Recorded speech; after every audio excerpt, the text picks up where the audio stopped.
Good morning, बिस्मिल्लाहिर्रहमानिर्रहीम, अस्सलाम वालेकुम। आज 1 मई 2020 से है और आज जुमा का दिन है। पहला फ्राइडे है रमज़ानुल मुबारक का, तो आप सबको बहुत बहुत मुबारक। इस महीने में एक नफ़ल पढ़ने का आप जानते हैं कि कितने नफ़लों का सवाब मिलता है। थोड़ी सी इबादत कीजिए तो अल्लाह ताला बहुत खुश होता है। और मैं चाहूँगा कि आप लोग अपनी एनर्जी को बिल्कुल पॉजिटिव चैनलाइज करते रहें। अपनी दुनियावी और दीन दोनों चीज़ों को लेके चलिए साथ में, तो अल्लाह ताला आपको कामयाबी देगा। जल्दी से सब लोग जुड़िए ताकि हम लोग क्लास को स्टार्ट करें। क्लास में बहुत सारी नई चीज़ें लेके आऊँगा, उन सब नई चीज़ों को आप लोग देखोगे, समझोगे, प्रैक्टिस करोगे। देखिए, घर पे जाके जब तक आप प्रैक्टिस नहीं करोगे तब तक उसका फ़ायदा कुछ नहीं रहता है। तो मेरा मानना है कि जो हम छोटी चीज़ें आप लोगों को बता रहे हैं, आप लोग इन चीज़ों को पेन डाउन किया करो और घर पे जाके इनको अच्छे तरीके से रिवाइज़ किया करो। जितना लिखोगे, मेरे टीचर मुझे कहा करते थे कि 3 टाइम्स अगर आप दिन में लिख लो किसी चीज़ को तो वो कभी भी आपको नहीं भूलती है। तो आप जल्दी से जुड़ जाइए ताकि हम लोग क्लास को स्टार्ट करें। इखलाक पहलवान अस्सलाम वालेकुम कह रहे हैं। वालेकुम सलाम। आप सभी लोग जल्दी से जुड़िए, बहुत ही इंपॉर्टेंट चीज़ें लेके आ रहा हूँ। आज मैं साइंस से हट के भी थोड़ा सा जैसे ज्योग्राफी के कुछ टर्म्स लेके आऊँगा, नेशनल और इंटरनेशनल लेवल पे क्या है कोई ख़ास चीज़ें वो भी लेके आऊँगा। मुझे उम्मीद है कि आपको लेक्चर पसंद आएगा। तो काइंडली आप सबसे पहले जो ही आप ज्वाइन करते हो तो वीडियो को शेयर कर दिया करो ताकि मैक्सिमम लोगों तक पहुँचे। तो चलिए मैं स्टार्ट कर रहा हूँ। अनीस खान कह रहे हैं वेलकम सर। चौधरी मोहम्मद हसीन अस्सलाम वालेकुम सर। वालेकुम सलाम। चलिए लेक्चर को स्टार्ट करता हूँ, आप फटोफट शेयर कर दीजिए। तो 1 तारीख है आज, 1 मई जो है आज, आप जानते हैं लेबर डे, मुझे लगता है ऐसे है कुछ, मेरा आइडिया पूरा नहीं है, शायद मनाया जाता है आज का दिन। तो चलिए टॉपिक हम कल आपको बता रहे थे कुछ बर्ड्स के बारे में। मैंने कहा था कि फास्टेस्ट बर्ड कौन सा, नहीं मैंने बताया था आपको कि स्मॉलेस्ट बर्ड कौन सा है। तो चलिए अब हम लोग आपको उसी के बारे में कंटिन्यू करते हैं। तो फास्टेस्ट बर्ड, तवज्जो, आप शेयर कर दीजिए जल्दी से, फटाफट शेयर कर दीजिए। आज मैं बहुत सारी चीज़ें लेके आ रहा हूँ आप लोगों को। देखिए फास्टेस्ट बर्ड अगर आप कहेंगे तो कौन है फास्टेस्ट बर्ड, तो ये आपको डिफरेंट थ्योरी में डिफरेंट देते हैं। तो फास्टेस्ट बर्ड अगर आप बात की जाए तो ये है peregrine falcon. Peregrine falcon, this is the fastest bird and its diving speed is 389 kilometre per hour. भाई स्विफ्ट को भी कहते हैं, लेकिन ये सबसे ज़्यादा फास्टेस्ट बर्ड है। ध्यान रखिए, peregrine falcon is the fastest bird and its diving speed is 389 kilometre per hour. भाई जल्दी से जुड़ जाइए मेरे साथ ताकि आप लोग फटोफट जो हैं इसको लेके चलें, तेज़ी से चलें और शेयर कर दीजिए। जितने भी लोग जुड़ गए हैं फटोफट शेयर कीजिए ताकि मैक्सिमम लोगों तक पहुँचे। बहुत ही खास बातें बता रहा हूँ। मैंने कहा कि fastest bird that is peregrine falcon, this diving speed is 389 kilometre per hour. आप कहेंगे फास्टेस्ट एनिमल कौन सा है, तवज्जो देंगे, पूरी कंसंट्रेशन देंगे तो तभी फ़ायदा रहेगा। फास्टेस्ट एनिमल तो आप जानते हो, चीता भी पीता है। चीता इज़ द फास्टेस्ट और इसकी स्पीड है 109.4 किलोमीटर पर आवर। 90 से लेकर 110 किलोमीटर कहते हैं। 1 घंटे में 109 से 4, मतलब अगर पुंछ जाना हो यहाँ जम्मू से तो ये लगभग कोई 2 घंटे में ये पहुँच जाएगा आपके पुंछ में। जल्दी से शेयर कर दीजिए वीडियो को। फास्टेस्ट बर्ड जो है वो पेरिग्रेन फाल्कन है जिसकी डाइविंग स्पीड है 389 किलोमीटर पर आवर। और फास्टेस्ट एनिमल स्पीड है, भागने की स्पीड है 109.4 किलोमीटर पर आवर। और अब अगली देखिए, फास्टेस्ट एनिमल इन द सी का कौन सा एनिमल है। आप तवज्जो देंगे तो ध्यान से देखिए, बहुत सारी चीज़ें बताऊंगा। फास्टेस्ट एनिमल की बात करता हूँ। कहाँ पे? सी में, समुंदर में। क्या नाम है उस एनिमल का जो बहुत तेज़ी से चलता है या तैरता है सी में? That is known as black marlin. तवज्जो, full concentration. Black marlin, it is a animal present in the sea which is the fastest sea animal and its speed is 129 kilometre per our, 129 kilometre per our की speed से ये भागता है। तवज्जो से देखते रहना भाई सभी चीज़ें। पहले मैंने कहा fastest bird peregrine falcon, diving speed 389 kilometre per hour. फिर fastest animal cheetah 109.4 kilometre per hour. फिर फास्टेस्ट एनिमल सी का that is black marlin 29 kilometre per hour. भाई जल्दी से शेयर कर दीजिए ना ताकि मैक्सिमम लोगों तक ये हमारा पहुंच सके।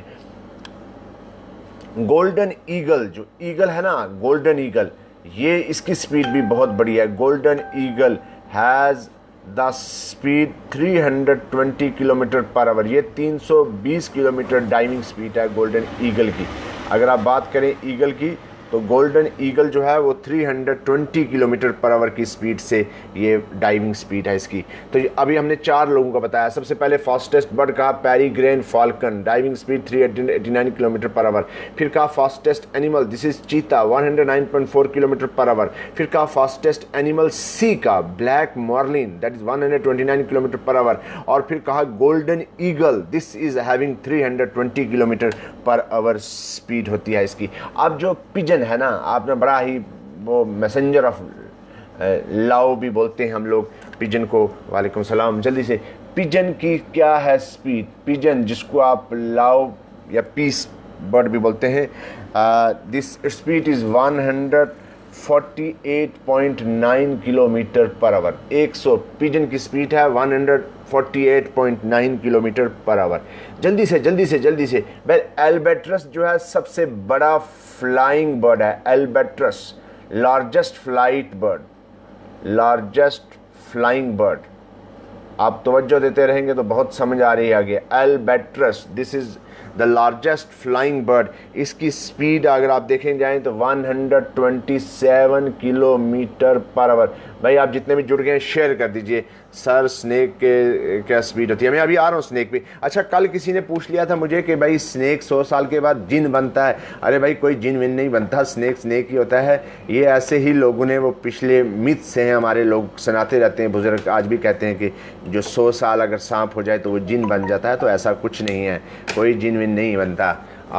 जिन तो बेशुमार लोग हैं, आज इंसान जिन बने हुए हैं। तो पिजन की स्पीड है 148.9 किलोमीटर। एल्बेट्रस जो सबसे बड़ा बर्ड है, फ्लाइट बर्ड में बात करते हैं, 127 किलोमीटर पर आवर। तो अभी मुझसे पूछ लिया सवाल, क्या पूछा सर स्नेक की क्या स्पीड है? देखिए स्नेक की स्पीड जो है ना, अब फास्टेस्ट स्नेक में बता दूं आप लोगों को। फास्टेस्ट स्नेक ये है आपका African black Mumba. Fastest snake है अफ्रीकन ब्लैक मुम्बा। माई गॉड, इतना जहरीला सांप है कि जिसका कोई हिसाब नहीं। 6 फीट ये खड़ा हो जाता है, इतना खतरनाक सांप है। अफ्रीकन स्नेक है, अफ्रीकन ब्लैक मुम्बा फास्टेस्ट। और इसकी स्पीड है 11 से लेकर 19 किलोमीटर पर आवर। कुछ लोग इसकी स्पीड 32 किलोमीटर पर आवर भी बताते हैं। लेकिन this is the most important thing.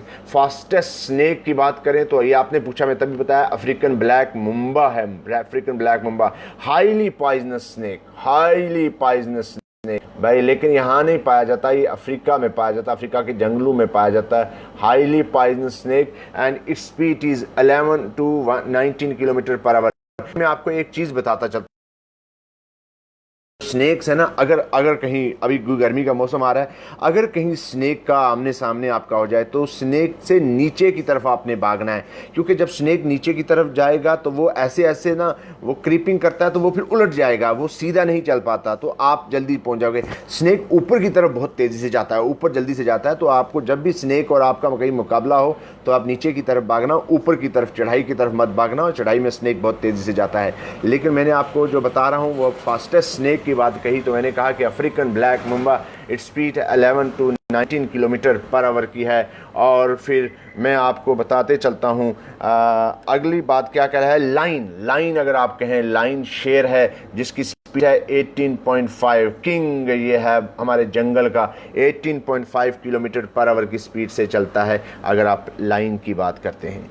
उसके बाद हम लोग वैसी चीज़ें लेके आता हूँ जो बहुत ही इम्पॉर्टेंट आप लोगों को थी। मैंने आप लोगों को कल बता रहा था कि बताइए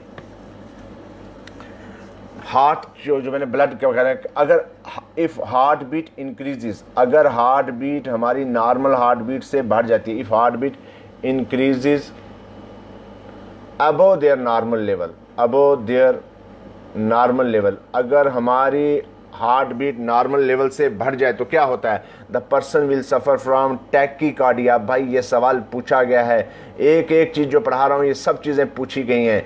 अगर आपकी बॉडी के अंदर heart beat normal heart beat से बढ़ जाए तो उसको कहते हैं टैकीकार्डिया, दैट इज 100 के करीब चली जाए तो टैकीकार्डिया कहते हैं, ये डिसऑर्डर है। और अगर if heart beat falls, if heart beat, और अगर हार्ट बीट फॉल हो जाती है, गिर जाती है, कम हो जाती है, and then person will suffer from a disease known as bradycardia. तवज्जो देना, दो तरह की डिजीज़ मैंने आपको बताई, one is known as tachycardia. भाई शेयर कर दीजिए जितने भी लोग जुड़े हैं ना, ताकि जल्दी से पहुँचे। अगर हार्ट बीट आपकी इंक्रीज़ हो जाती है नॉर्मल लेवल से तो आपको कहते हैं टैकीकार्डिया, और अगर आपकी हार्ट बीट नॉर्मल लेवल से कम हो जाए तो that is known as bradycardia. भाई जल्दी से, टैकीकार्डिया हो गया बढ़ जाना और ब्रैडीकार्डिया हो गया कम हो जाना। आप लोग लिख रहे हैं ना, साथ साथ में लिखते रहें और शेयर कर दीजिए जितने भी लोग जुड़े हैं मेरे साथ ना, ताकि मैक्सिमम लोगों तक पहुंचे। फिर कहते हैं हमारी बॉडी के अंदर ब्लड कितने परसेंट होता है? कहता है 7 to 8% of the total body weight,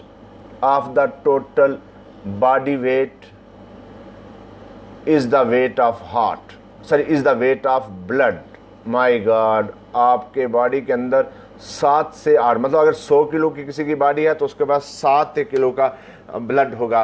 तो एवरेज अडल्ट हेल्दी पर्सन जो है ना 70-72 किलो के होते हैं हेल्दी पर्सन, तो हमारी बॉडी के अंदर 5 to 6 लीटर ब्लड पाया जाता है, लीटर पाया जाता है, 5 to 6 litre blood. Normal adult healthy person जो है उसमें ब्लड की जो है क्वांटिटी कितनी होती है? 5 to 6 लीटर अगर आप बात करें। तो मैंने क्या कहा? 7 to 8% of the total body weight is the weight of blood, that is 5 to 6 litre of blood. ये हमारी बॉडी के अंदर होता है नॉर्मल कंडीशन में। अब नॉर्मल कंडीशन में तो लेवल बढ़ भी सकता है और कम भी हो सकता है। भाई जल्दी से शेयर कर दीजिए वीडियो को ताकि मैक्सिमम लोगों तक पहुंच सके। बहुत सारे लोग मेरे दोस्त नहीं हैं तो उनसे गया। आप कहते हैं कि ब्लड की कुछ डिसऑर्डर कौन से होते हैं? डिजीज़, कुछ ब्लड डिसऑर्डर, ब्लड डिसऑर्डर, कुछ इंपॉर्टेंट डिसऑर्डर बता रहा हूँ आप लोगों को। जैसे नंबर 1 क्या है? ल्यूकीमिया। ल्यूकीमिया ये ब्लड कैंसर बोलते हैं इसको, this is a blood cancer.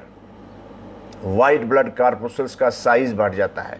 Leukaemia में क्या होता है? वाइट ब्लड कार्पोसल्स का, WBC का साइज बढ़ जाता है, नंबर बढ़ जाता है, और ल्यूकीमिया ये आपका ब्लड कैंसर है। लिम्फोमा ये भी कैंसर है, इसमें भी एनलार्जमेंट हो जाती है लिम्फ ग्लैंड की, lymphoma that is enlargement of lymph gland. फिर तीसरा कोरोनरी थ्रोम्बोसिस, भाई आपका ब्लड क्लॉट हो जाता है तो वहीं भी डेथ भी हो सकती है, thrombosis, this is another blood disorder. तो आप ध्यान से पूछ भी सकते हो मुझसे अगर कोई चीज़ है हार्ट बीट एज साउंड का प्रोडक्ट होती है। हाँ मैं बताऊंगा अभी बताऊंगा जो लब और डब कैसे होती है, किसके बंद होने से और किसके खुलने से होती है। Leukaemia is a blood cancer, lymphoma is a enlargement of this is lymph gland, and that's coronary thrombosis, this is clotting of blood, and all these 3 are blood disease. फिर उसके बाद चौथे नंबर पर हेमोफीलिया। हेमोफीलिया ये क्या हो जाता है? This is because blood clot नहीं होता, because of the deficiency of blood clotting factor, blood clotting factor 8, 9 and 10। याद रखना, कहता है कि haemophilia is a genetic disorder, genetic disorder है, and this is because of the deficiency of blood clotting factor number 8 that is anti haemophilic globin factor, Stuart factor, Christmas factor. मैं detail में नहीं जा रहा हूँ क्योंकि मुझे लगता है कि आपके साइंस में इतना डिटेल में वो पूछते नहीं है। भाई जल्दी से शेयर कर दीजिए ना ताकि मैक्सिमम लोगों तक पहुँच सके। अगली बात कहते हैं, देखिए ये जेनेटिक डिसऑर्डर बता रहा हूँ आप लोगों को मैंने। फिर मुझे अभी क्वेश्चन पूछ लिया था किसी ने, क्या पूछा था? क्वेश्चन था कि ये इधर गया है, कहाँ गया? हाँ sir, heart beat as sound कैसे प्रोड्यूस होती है मोहम्मद में? देखिए हार्ट बीट की 2 तरह की साउंड होती है। हार्ट बीट जो है मैंने कल आप लोगों को बताया था, heart beat is of 2 types. अगर आप तवज्जो देंगे, वन इज़ नोन एज लब और दूसरी होती है dub, lub dub, lub dub, lub dub. The first sound is produced by the closure of semi-lunar valves. भाई पहली साउंड जो है वो प्रोड्यूस होती है by the closure of semi-lunar valves, and the second sound is produced by the closure of, ये जो आपके बीच में ना राइट आरिकल को कवर कर रहे होते हैं स्ट्रक्चर्स, क्या नाम उनको कहते हैं? राइट आरिकल, ये मेरे को माइंड से भी निकला, मैं अभी बताऊंगा। राइट आरिकल और राइट जंक्शन में जो होता है ना, उसको 3 स्ट्रक्चर्स कहते हैं mitral valve. This is known as mitral valve. तो मिट्रल वाल्व के क्लोज होने से सेकंड साउंड प्रोड्यूस होती है। याद रखना, the first sound of heart beat is produced by seminal valve and the second sound is produced by the mitral valve. ध्यान से तवज्जो से शेयर कर दीजिए ना भाई, जितने भी लोग हैं शेयर कर दीजिए। बहुत ही इंपॉर्टेंट लेक्चर लेके आ रहा हूँ, आप फटोफट शेयर कीजिए ताकि मैक्सिमम लोगों तक लेक्चर पहुँच सके। चलिए आगे कहते हैं, आप कहते हैं कि नॉर्मल ह्यूमन बींग्स में इसकी रेंज कितनी होती है हेमोग्लोबिन की। हेमोग्लोबिन आप जानते हैं, हेमोग्लोबिन करना तो स्टार्ट। हेमोग्लोबिन आप लोग करो। हेमोग्लोबिन क्या है? It is a protein molecule. Okay, ये क्या करता है? It help in the exchange of gases. Exchange of gases mean हमारी बॉडी के अंदर ट्रांसपोर्टेशन ऑफ गैसेस में मदद करता है। हेम, और ये बना हुआ किसका है? Haem mean iron, that is iron, और plus globin. Globin is a protein. ये क्या है? Protein. So it is a made up of both iron and protein. तो ये हेमोग्लोबिन हमारी बॉडी के अंदर क्या करता है? ट्रांसपोर्ट करता है किसको? ऑक्सीजन को और कार्बन डाइऑक्साइड को। याद रखना, हेमोग्लोबिन क्या करता है? ऑक्सीजन को लंग्स से लेके जाता है कहाँ पे? टिश्यू में, फॉर ऑक्सीडेशन। भाई तवज्जो, जो साइंस के स्टूडेंट हैं उनको तो बहुत मज़ा होगा, आर्ट्स वालों को थोड़ी सी प्रॉब्लम आती होगी, लेकिन मैं फिर भी कोशिश कर रहा हूँ, मैं रोज़मर्रा की चीज़ें बताने की कोशिश कर रहा हूँ। ऑक्सीजन को देखिए, हेमोग्लोबिन ऑक्सीजन को लेके जाती है लंग्स से टिश्यू में फॉर ऑक्सीडेशन, और वहाँ कार्बन डाइऑक्साइड को लाती है टिश्यू से कहाँ पे? लंग्स में, फॉर एलिमिनेशन। याद रखना, याद रखना, बहुत इंपॉर्टेंट चीज़ें बताने जा रहा हूँ आगे, और इससे भी इंपॉर्टेंट आएगी। आप काइंडली शेयर कर दीजिए, सभी लोग शेयर कर दीजिए। और याद रखें, haemoglobin is responsible for the transportation of oxygen from lungs to tissue for oxidation and carbon dioxide from tissue to lungs for elimination mean excretion में मदद करता है और एक्सचेंज ऑफ गैसेज में मदद करता है। चलिए अगली बात क्या कहते हैं? अब कहते हैं नॉर्मल। अभी ये कोई लिख भी रहे हैं, मारूफ मुगल 13 ± 15। देखिए नॉर्मल रेंज ऑफ हेमोग्लोबिन में बताने जा रहा हूँ आपको, ये बड़ा इंपॉर्टेंट है, पूछा गया। Normal range of haemoglobin, HB बोलते हैं, ठीक है ना। अभी भी आप टेस्ट करवाते हो ना, CBC, that is count, blood count ना, टोटल ब्लड काउंट ना, उसको आप करते हो, ब्लड का टेस्ट करवाते हो, तो देखते हो कि HB कितना है, तो उससे आपको पता चलता है कि आप में ब्लड कितना है। तो HB क्या है? HB हमारी बॉडी के अंदर अगर आप देखे जाएं तो अडल्ट मेल में देखें, अडल्ट मेल अगर आप कहें तो इसमें होता है 13.5 से लेकर 17 मिलीग्राम पर 100 millilitre blood.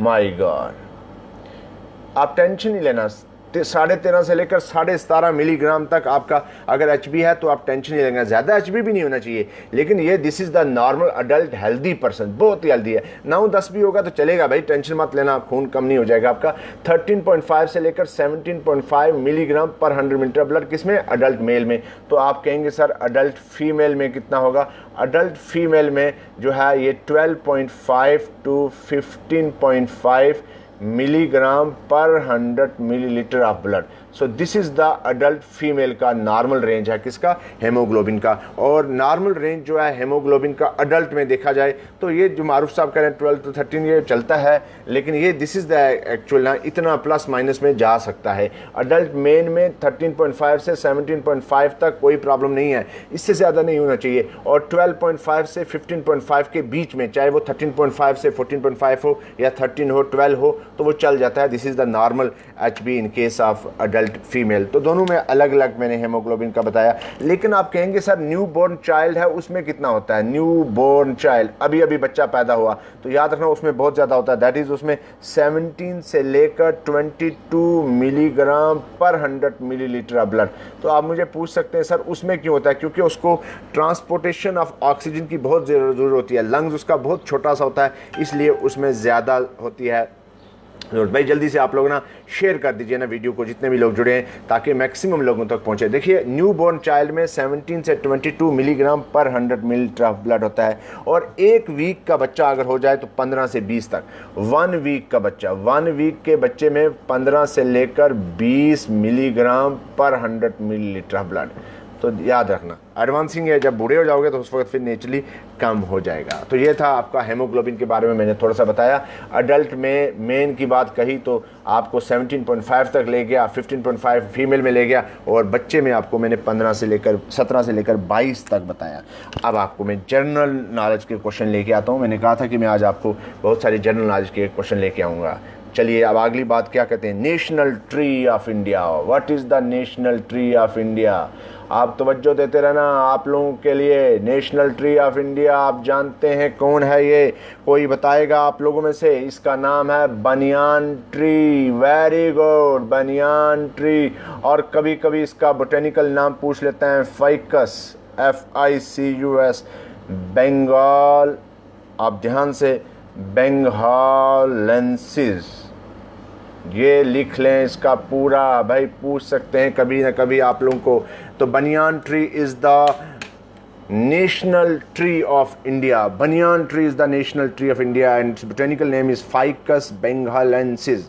Ficus benghalensis, yes Ikhlaq पहलवान भी बोल रहे हैं। देखिए मैं आज मैक्सिमम एनर्जी जो है, आप लोगों के नाम नहीं बोल पाता हूँ आपका, लेकिन वो मैं वॉच करता रहता हूँ। तो काइंडली आप लोग शेयर कर दीजिएगा ना इसको, ताकि मैक्सिमम लोगों तक पहुँचे। ये आपका नेशनल एनिमल कौन है हमारा? Which one is the national animal? भाई ये तो आप जानते हैं, हमारा टाइगर, और इसका जोलॉजिकल नेम है पैंथेरिया टिग्रस। पैंथेरिया टिग्रस। यह सवाल ऐसा भी पूछ सकते हैं। तो आप तवज्जो से जल्दी से देखते रहना, करते रहना भाई, ताकि साथ साथ में आपका होता रहे। बनियान ट्री, फाइकस मारूफ करें बिल्कुल। Panthera tigris, this is tiger is the national animal and it was declared in 1973। इसको डिक्लेयर किया था कब? National animal declared on 1973। कभी पूछ सकते हैं, अब उसका कोई डाटा नहीं था, वो बहुत पुराना है फाइकस। लेकिन ये जो एनिमल की बात करें, tiger panthera tigris, this was declared in the year 1973। जल्दी से जुड़िए, शेयर कर दीजिए भाई, जितने भी आप लोग मेरे साथ जुड़े ना, maximum share. I need 100 share today, 100 share चाहिए मुझे आज, आपके होना चाहिए। नेशनल एनिमल टाइगर है पैंथेरिया टाइग्रिस, है ना, and that was declared. Jabir Mughal कह रहे हैं टाइगर, यस शाफात काजमी सभी कह रहे हैं टाइगर से डर लगता है, तो लाइन से तो और ज़्यादा डर लगता है। बड़ा हेल्दी, बड़ा ताकत वाला जानवर होता है tigers. National animal declared in 1973। तो अगली बात आ जाती है नेशनल बर्ड। भाई ये तो आप जानते हैं, आपको मालूम है नेशनल बर्ड की बात करता हूँ मैं आप लोगों को अभी। This is known as peacock. Peacock everybody knows. इसका जोलॉजिकल नेम है pavo cristatus. Pavo cristatus, pavo cristatus. This is the zoological name of national bird of India. This is also known as peacock, Pevocristaceous. Anthria नहीं, Panthria, Princess Sarfraz Panthria लिखिए, Panthria, PNTHREA, और this is known as Pevocristaceous। याद रखना, national bird, and it was declared in the year 1963। और ये कब declare किया गया? 1963 को, and this was declared in the year 1963। तो अभी आपने देखा national tree of India banyan tree, this is also known as ficus benghalensis. National animal, this is tiger panthera tigris, declared in the year 1973। National bird, that is peacock pavo cristatus, and this was declared in 1963। जल्दी से भाई share कर दीजिए, majority लोगों तक पहुंचना। हमारा 1 point agenda है to propagate education among the masses, specially those who are living in the very far flung areas, जहां जिनके पास उतना कोई ज़राए नहीं है। तो आप देखते हैं नेशनल फ्रूट। मैं पिछले दिनों में बंगाल में गया था, बेंगलोर में, वहाँ मैंने ये देखा कि मेला लगा हुआ था, नेशनल फ्रूट का मेला लगा हुआ था। This is mango. भाई आजकल तैयार हो रहे हैं मैंगो, बड़ा ही मज़ेदार फ्रूट है मैंगो। जल्दी से शेयर कर दीजिए दोस्तों, और ताकि मैक्सिमम तक पहुँचे। मैंगो जो है नेशनल फ्रूट है। अगली बात क्या है? National flower. नेशनल फ्लावर जो बीजेपी का झंडा है, बीजेपी के फ्लैग में रहता है, उनका निशान है, चुनाव निशान, that is lotus. Lotus is the national flower. आगे जल्दी से चलिए, जल्दी से। Next is national anthem. हमारा नेशनल एंथम कौन सा है? आप सब लोग जानते हैं, बड़े झगड़े भी करे, जाना गाना माना, बचपन से बोलते आ रहे हैं, जाना गाना माना। और ये है हमारा नेशनल एंथम। जल्दी से शेयर कर दीजिए बच्चों, जल्दी से शेयर कीजिए दोस्तों, आप छोटे तो नहीं हो, बड़े हो। और ये इट वाज अडॉप्टेड कब? ऑन 24 जनवरी 1950। यह भी पूछा जा सकता है। National anthem was adopted. National aquatic animal के बारे में भी बताइए। मैं अभी आ रहा हूँ शायद, अभी नेशनल एनिमल के बारे, एक्वेटिक एनिमल के बारे में भी आ रहा हूँ, अभी आ रहा हूँ, 1 मिनट के अंदर आऊँगा, मैं बताऊँगा आप लोगों को। पहले अब ये इसको कंप्लीट कर लेते हैं। National anthem, this is known as क्या? Jana Gana Mana. And this is adopted in 24 of January 1950। 24 जनवरी 1950 को इसको अडॉप्ट किया गया। भाई तवज्जो से देखते रहना, अगर आप कहेंगे तो मैं बताऊंगा जल्दी से। नेशनल एक्वेटिक एनिमल पूछा तो रिवर डॉल्फिन कहते हैं। चलिए जवाब दे देता हूं मैं। National aquatic animal, national aquatic animal पूछा है मुझे किसी ने अभी वहाँ से, तो इसका आंसर है रिवर डॉल्फिन। रिवर गंगा वगैरह में पाई जाए। गंगा तो ऐसा छोटा दरिया तो नहीं है, बहुत सेक्रेट रिवर है, बहुत ही इसकी रिस्पेक्ट है। रिवर डॉल्फिन, तो वो नेशनल एंथम के बारे में थोड़ा सा रह गया। ये national aquatic animal is river dolphin, ये पूछ लिया था बीच में किसी ने।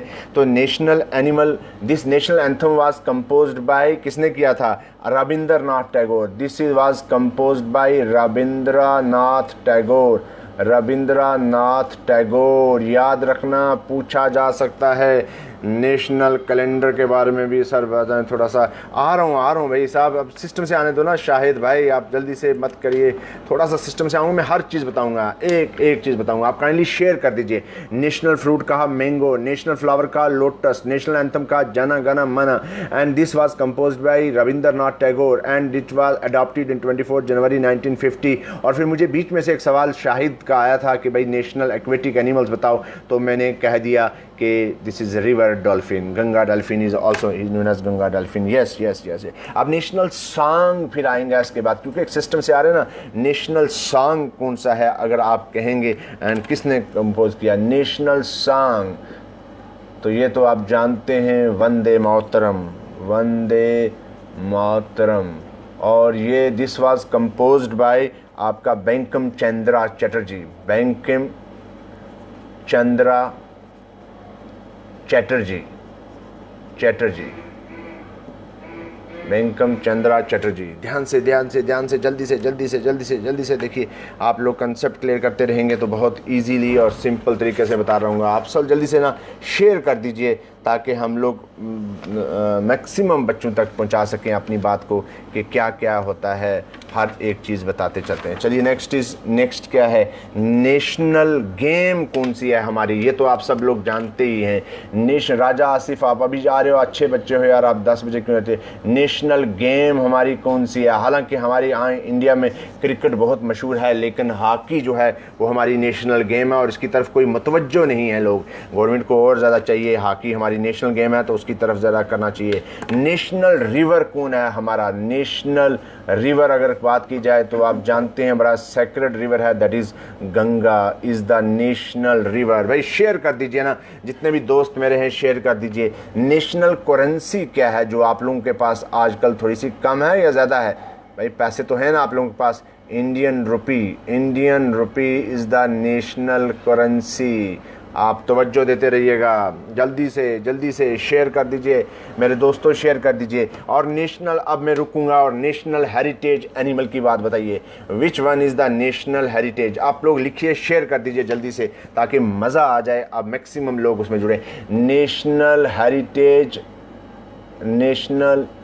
हेरिटेज अगर आप देखें, नेशनल हेरिटेज एनिमल कौन सा है तो ध्यान दीजिएगा, ये है हमारा हाथी साथी, एलिफेंट। सबसे बड़ा लैंड का एनिमल एलिफेंटस अफ्रीकस। नेशनल हेरिटेज है, नेशनल एनिमल्स। और फिर कौन है नेशनल रेप्टाइल ऑफ इंडिया? भाई जल्दी से ना शेयर कर दीजिए, मैक्सिमम लोगों तक पहुंचाइए आप जितने भी लोग हैं। नेशनल, आप कम हैं मारूफ मुगल। हाँ नेशनल, हाँ उसके बाद देखिए कम भी हैं, और मैं आपको साथ साथ में बताता चलता हूँ थोड़ी सी ना। देखिए इसकी कम भी हैं और इसकी लाइफ साइकिल भी बहुत लंबी है। मीन 30 ईयर में एलिफेंट जो है सेक्चुअली मैच्योर होता है, और फिर 600 दिन लग जाते हैं इसको एक बच्चा, मतलब अगर ये प्रेग्नेंट होगी आथनी तो उसको 600 डेज़ लगेंगे बच्चा पैदा करने में, और फिर 30 साल के बाद वो सेक्चुअली मैच्योर होता है और 90 साल में मर जाता है। तो इसलिए इसकी लाइफ साइकिल भी बड़ी स्लो चलती रहती है। तो ये हमारा नेशनल हेरिटेज एनिमल है। चलिए नेक्स्ट पॉइंट में लेके चलते हैं कि बताइए नेशनल रेप्टाइल कौन सा है। बताइए भाई, ये वो है जिससे आप बहुत डरते हो, और नेशनल रेप्टाइल ऑफ इंडिया बताइए कौन सा है। This is king cobra. कौन है? King cobra. ये बहुत ही जहरीला सांप है, जहरीला सांप है, जहरीला सांप है। तो भाई जल्दी से आप लोग ना समझने की कोशिश कीजिए। मैं कोशिश कर रहा हूँ कि आपके अंदर तक बात पहुँचाने की। हम लोगों को लगभग आधे घंटे से ज़्यादा हो गया क्लास को लिए हुए। नेशनल रेप्टाइल मैंने बताया किंग कोबरा, और ये अबाउट 6 to 7 मीटर बड़ा होता है। ओफ हो।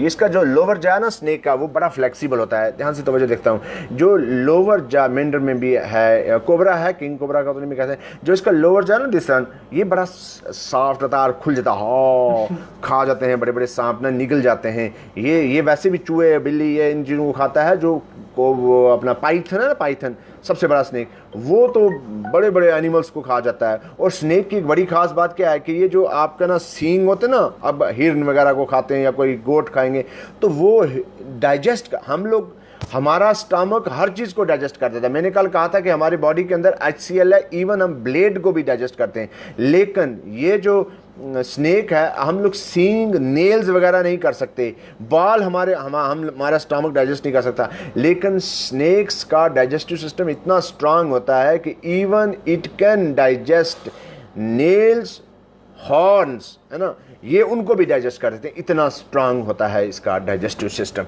चलिए अगली बात कहते हैं, कोबरा है किंग कोबरा नहीं। यस मुझे मालूम है कोबरा है किंग कोबरा नहीं। 6 से 7 मीटर बड़ा सांप कहाँ इधर में पता नहीं होगा कि नहीं होगा। अब हमारी स्किन में एक पिगमेंट कौन सा होता है भाई, ध्यान से देखिए, मैं वो चीज़ें बता रहा हूँ, जल्दी से शेयर कर दीजिए ना। अब हमारी स्किन में पिगमेंट होता है, protein pigment known as melanin. तो आप जितनी जल्दी आप धूप में अगर हाथ रखोगे ना, तो एकदम मेलानिन पिगमेंट सिक्रेशन ज़्यादा होगी और वो जगह ब्लैक हो जाएगी। Melanin is a basically responsible for making the black ना, इसे ब्लैक पिगमेंट। और ये आपको उस अल्ट्रा वायलेट रेडिएशन से बचने के लिए ये मेलानिन पिगमेंट की सिक्रेशन हो जाती है। तो स्किन में मेलानिन पिगमेंट होता है। स्किन और फिर हेयर, स्किन और नेल, याद रखना, hair, skin and nails also contain keratin pigment। ये बड़ा हार्ड प्रोटीन पिगमेंट होता है, ये डाइजेस्ट नहीं होता। केराटिन पिगमेंट भी कंटेन करते हैं। भाई जल्दी से शेयर कर दीजिए ना, आज मुझे 100 शेयर चाहिए सभी लोग। और जितने लोग चाहते हैं कि वो फ्रेंड बनना चाहते हैं मेरे साथ ना, तो वो काइंडली इसमें कमेंट कि हम लोग कौन हैं और हमें हमारी फ्रेंडशिप एक्सेप्ट करो, तो मैं उनकी रिक्वेस्ट एक्सेप्ट कर लूँगा। चलिए नेक्स्ट कहा मैंने, हेयर्स में, स्किन्स में, नेल्स में केराटिन पिगमेंट होता है। और ब्लड में कौन सा प्रोटीन पिगमेंट होता है? द ब्लड कंटेन, ब्लड में होता है haemoglobin, HB, blood contain haemoglobin as a respiratory pigment. चलिए जहीर खान पठान कह रहे हैं मेलानिन इंसिग्निफिकेंट। यस। चलिए आप सब लोगों ने शेयर कर दिया है भाई मुझे, ताकि मैं जब देखूं तो मुझे खुशी मिले जब मैं देखूं कि 100 लोगों ने शेयर किया हुआ है। Highest mountain peak in India, Hindustan का सबसे बड़ा पहाड़, highest mountain peak in India. आज मैंने आपको बीच में ज्योग्राफी में लेके आया पीक इन इंडिया। भाई देखिए कौन है, तो ये आप लोगों ने शॉर्टकट में आप कह रहे हैं, आप K2 भी बोलते हैं, और इसका पूरा नाम अगर आप कहेंगे गोल्डविन ऑस्टिन, गोल्डविन ऑस्टिन, ठीक है, Goldwin Austen. This is also known as K2 बोलते। शेयर कर दिया है। Okay very good. जल्दी से जोड़िए। Highest mountain peak in India की बात करें तो K2 है, और हाईएस्ट पीक वर्ल्ड की बात करें, हाईएस्ट पीक वर्ल्ड की बात करें सो दिस इज, क्या कहते हैं उसको, माउंट एवरेस्ट। माउंट एवरेस्ट दुनिया का सबसे ऊंचा एवरेस्ट पहाड़ है 8,850 है शायद, मुझे लगता है वो। मैं खैर जब मैं आऊँगा दोबारा इसको बताऊँगा। तो दुनिया का सबसे बड़ा, लेकिन हमारा सबसे बड़ा ऊंचा पहाड़ जो है वो गॉडविन ऑस्टिन है। Godwin Austen, GODWIN, Godwin Austen, this is also known as K2। और फिर हाईएस्ट जो आप ध्यान दे देंगे, हाईएस्ट डैम कौन सा है इंडिया का, नेशनल की बात करते हुए, वर्ल्ड की नहीं कर रहा हूँ, highest dam in India, Hindustan में सबसे ऊंचा डैम कौन सा है भाई? देखिए Tehri dam, TEHRI, Tehri dam, and this is present in, कहाँ पे है? उत्तराखंड सबसे ऊंचा डैम है। गॉडविन नहीं है, गॉडविन ऑस्टिन, ठीक है ना। चलिए कोई बात नहीं। चलिए ये देखिए हाईएस्ट डैम इन इंडिया, अगर आप कहें कि नेपाल में है माउंट एवरेस्ट, कहाँ पे है? नेपाल में है। मैं वो माउंट एवरेस्ट पे आऊँगा, आप लोगों को मैंने रोक दिया उसको क्योंकि इंटरनेशनल में आ जाता ना। तो highest dam India is theory dam, this is present in Uttarakhand. Yes yes yes, very good very good. Share कर दीजिए, मैक्सिमम लोगों तक पहुँचना चाहिए, 100 चाहिए मुझे। और फिर हाईएस्ट वाटरफॉल, ये इंडिया की बात कर रहा हूँ भाई, हाई नहीं, आजकल 8,850 हो गया शायद, बोल रहे हैं था पहले। हाईएस्ट देखिए क्या मैंने बोला, हाईएस्ट वाटरफॉल इंडिया में, हाईएस्ट वाटरफॉल में, वर्ल्ड की बात नहीं कर रहा हूँ, ये सारे इंडिया की बोल रहा हूँ। तो कर्नाटका में है ये हाईएस्ट वाटरफॉल, जिसको बोलते हैं कुंचिकल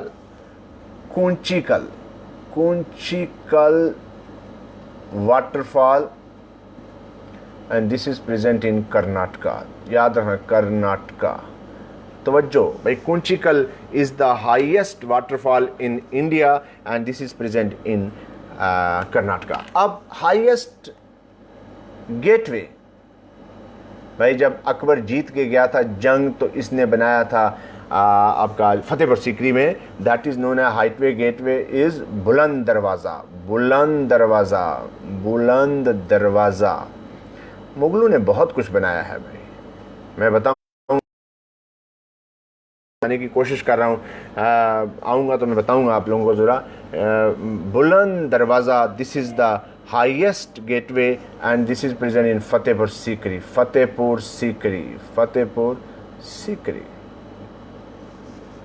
तो भाखड़ा एंड नंगल डैम है भाई, Bhakra and Nangal dam, Kanchikal, yes, this is बुलंद दरवाज़ा is the highest gateway of India। आप ये अकबर ने बनाया था। हाईएस्ट वाटरफॉल कुंचिकल वाटरफॉल है, highest gate Fatehpur Sikri. Highest award कौन सा है? सिविलियन अवार्ड कौन सा है? हाईएस्ट सिविलियन अवार्ड कौन सा है भाई? दुआ करो कि ऐसे आदमी को मिले। देखिए नहीं, अवार्ड मिलना है तो अल्लाह से मिलना चाहिए यार, हम लोग तो उसके लिए करते हैं। हाईएस्ट अवार्ड सिविलियन अवार्ड जो है वो अगर आप ध्यान देंगे तो भारत रत्न है। भारत रत्न सबसे बड़ा award Ratna, Bharat Ratna, this is the highest Bharat Ratna. और हाईएस्ट गैलेंट्री अवार्ड कौन सा है? हाईएस्ट गैलेंट्री अवार्ड भाई देखो, आप खुद पढ़ोगे ना किताबों से तो फिर भूल जाओगे, और ये आपको बिल्कुल करीम बना के दे रहा हूं। Highest gallantry award is Paramvir चक्र।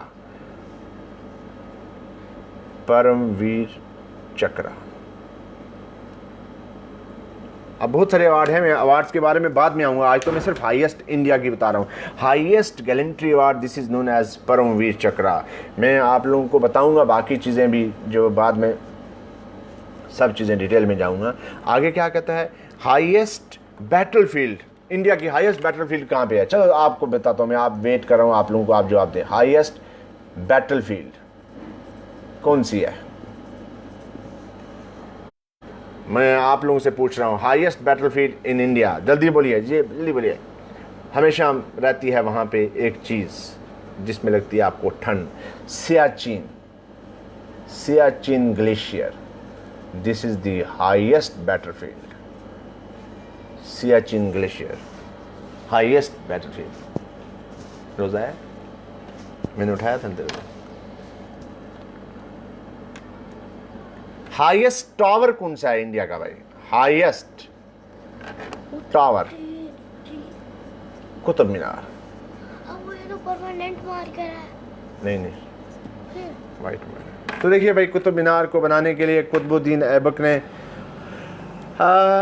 बहुत खूबसूरत कहानी है कि मैं पढ़ रहा था कहीं, एक कुछ रेफरेंसेस को देख रहा था, तो कहा कि जो आपका कुतुबुद्दीन ऐबक जो है ना, स्लेव डायनेस्टी जब स्टार्ट हुई और महमूद गजनवी जब चले गए, मोहम्मद गोरी चले गए वापस, और उनको कहा कुतुबुद्दीन ऐबक, और कुतुबुद्दीन ऐबक ने हज़रत बख्तियार खाकी है ना, उनके नाम पे ये कुतुब मीनार बनाना शुरू किया, जो कि इल्तुतमिश ने कंप्लीट किया था।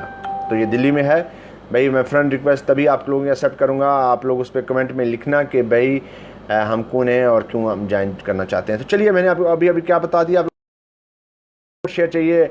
और हाईएस्ट टावर कुतुब मीनार है, ये दिल्ली में है और बहुत ही मशहूर है। ये नेशनल फ्लैग जो है हमारा, उसके बारे में लास्ट एक पॉइंट लिखा दूं, क्योंकि ये आप सब लोग जानते हैं, लेकिन चलो हम लोग आपको कहते हैं कि बता देते हैं। नेशनल फ्लैग ऑफ इंडिया अगर आप कहें तो ये हमारा ट्राई कलर है ना, नेशनल फ्लैग ऑफ इंडिया, ये ट्राई कलर है, दिस इज़ ट्राई कलर है ना।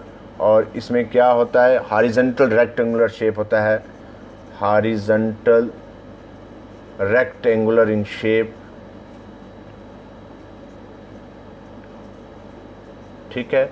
और फिर 3 कलर्स कौन कौन से हैं, एक डीप सेफ्रॉन होता है, डीप सेफ्रॉन, और क्या होता है, वाइट होता है, और क्या होता है, ग्रीन होता है, okay, with Ashoka Chakra, with Ashoka Chakra. लंबी कहानी है, मैं बताऊंगा बाद में क्या। एंड इट वाज अडॉप्टेड, कब अडॉप्ट किया गया, अडॉप्टेड इन 22 जुलाई 1947, 22 जुलाई 1947। याद रखना 100% शेयर कर दीजिए भाई, मुझे चाहिए बहुत ज़्यादा शेयर आज। National flag of India try colour, this is a horizontal rectangular shape, deep saffron, white, green, 3 colour होते हैं, अशोका चक्रा। और यास्मीन चौधरी, मैं आपका फैन बनना चाहता हूँ। Thank you. आपकी दुआ चाहिए, और दुआ कीजिए कि अल्लाह ताला हमारी इस मेहनत को कामयाब करे और मेरे ये तमाम दोस्त जो है ना बड़े बड़े अफसर बने और फिर वहाँ याद करें। देखिए, कोई ना कोई चीज़ तो मैटर कर जाती है ना, अल्लाह ताला अगर मदद करने पे आए। लेकिन अल्लाह ने कहा कि आप हरकत करो तो बरकत मैं करूँगा। मैं आप लोगों के लिए आगे आपको जितना भी जो चीज़ चाहिए मैं 100% उसमें सपोर्ट करूँगा। और लेकिन हम घर बैठे रहें और कहें कि अल्लाह हमारी घर पे मदद करेगा, नहीं। अल्लाह ने कहा कि आप हरकत करिए, मैं आऊँगा। Design by friend corner, yes मैं अभी डिटेल में नहीं जा रहा हूँ ना, इन चीज़ों को मैं अभी बता रहा हूँ। आप कहता है deepest location in the world बताऊँ कि रहने दीजिए, मैं बताऊँगा। उसमें थार डेजर्ट जो है हमारा सबसे बड़ा डेजर्ट है, Thar desert is the largest desert in the world, in India, largest desert in Sahara world में, in India.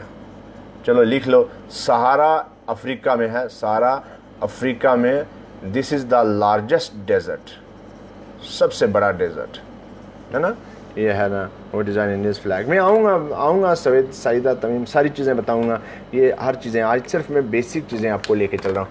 Thar desert is the largest desert in the world. और दूसरे नंबर पर कहा लार्जेस्ट डेजर्ट इंडिया का कौन सा है, और वर्ल्ड का सहारा डेजर्ट है, आपने देखा।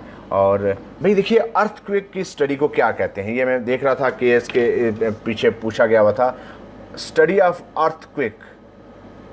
अर्थक्वेक स्टडी को, स्टडी ऑफ अर्थक्वेक। आप पेन डाउन कर दिया करें क्वेश्चंस ना, मैं उन सबको, बदरुद्दीन तैयब जी तो कांग्रेस के प्रेसिडेंट थे, फर्स्ट मुस्लिम प्रेसिडेंट कांग्रेस के थे। लेकिन आप वेट कीजिएगा, मैं आप लोगों को सब चीज़ें बताऊंगा, आप काइंडली कंफ्यूजन में मत आइएगा। सिस्टम से चलेंगे ना तब पेन डाउन क्वेश्चन कर दिया करें ताकि सिस्टम हमारा टूटे ना। और शेयर कर दीजिएगा। स्टडी ऑफ अर्थक्वेक को क्या बोलते हैं, सिस्मोग्राफी। लेकिन अच्छा लग रहा है मुझे, आप रिस्पांस दे रहे हो, वेरी नाइस। इसका मतलब है कि आप कंसंट्रेट कर रहे हैं पूरा। सिस्मोग्राफी। और ओजोन लेयर को ओजोन लेयर किसको अब्जॉर्ब कर, पॉइंट, ओजोन लेयर एब्जॉर्ब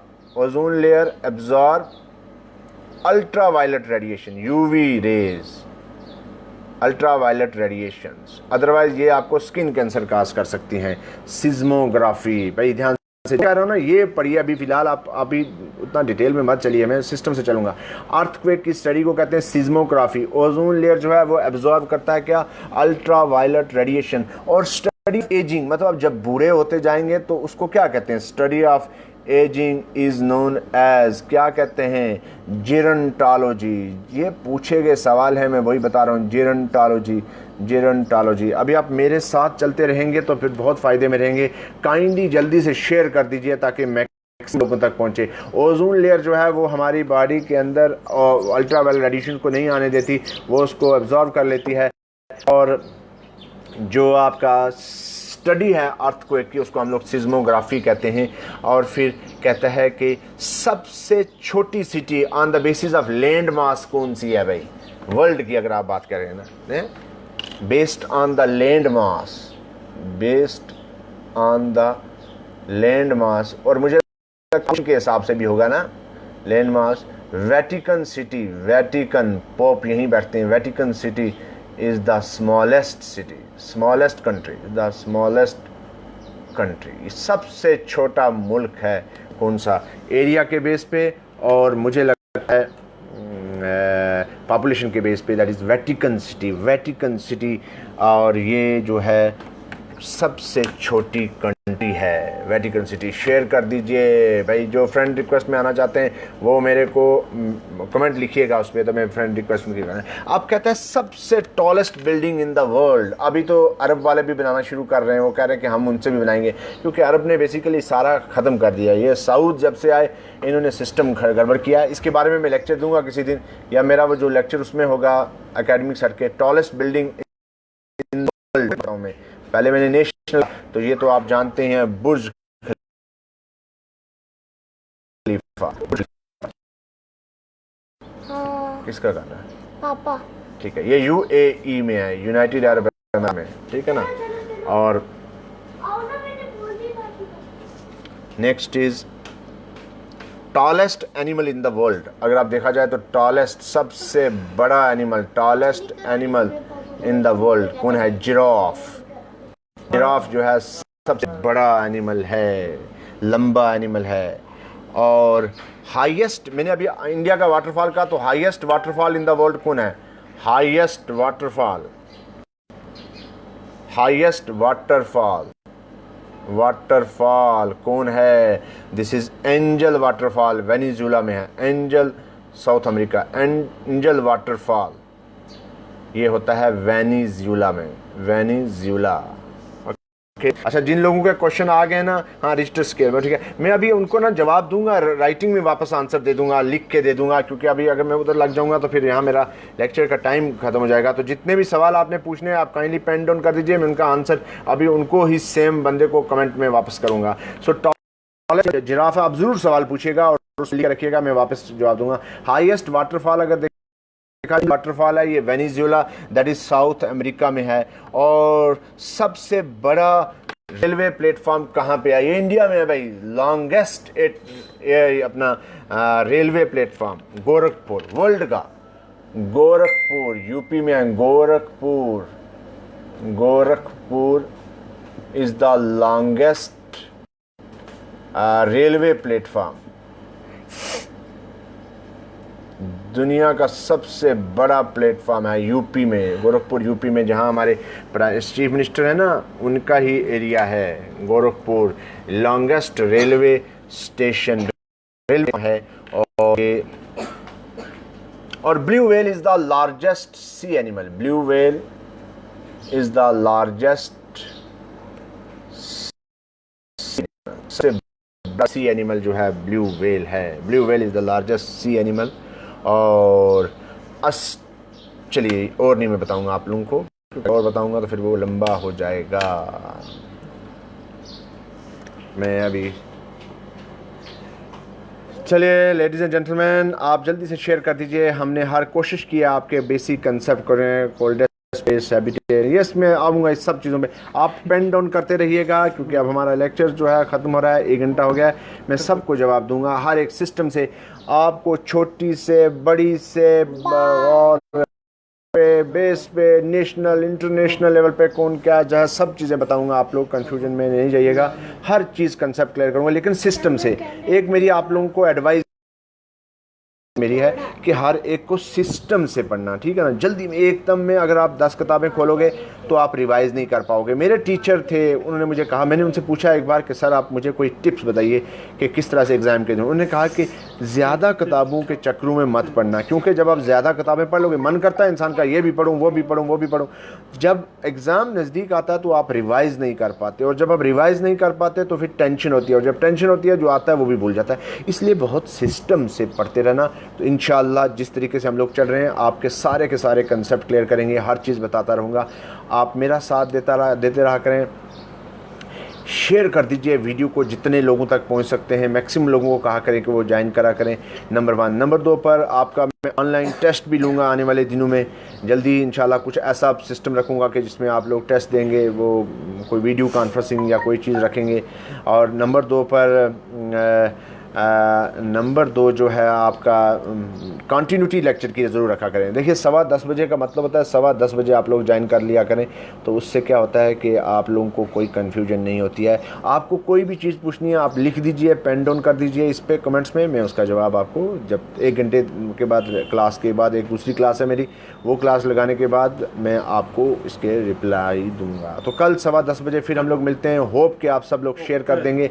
कोई और चीज़ कुछ भी पूछना हो तो आप कीजिए, और जो फ्रेंड बनना चाहते हैं ना, जिनका रिक्वेस्ट भेजा है, काइंडली वो मुझे अपना लिखें कि सर आप हमें इनके बारे में बताएं। आप ज़रा फ्रेंड रिक्वेस्ट, आप हम कौन हैं, कहाँ से हैं, और हमारी फ्रेंड रिक्वेस्ट को आप एक्सेप्ट कीजिए, तो मैं इंशाल्लाह उनकी एक्सेप्ट कर लूँगा, मैं करता हूँ।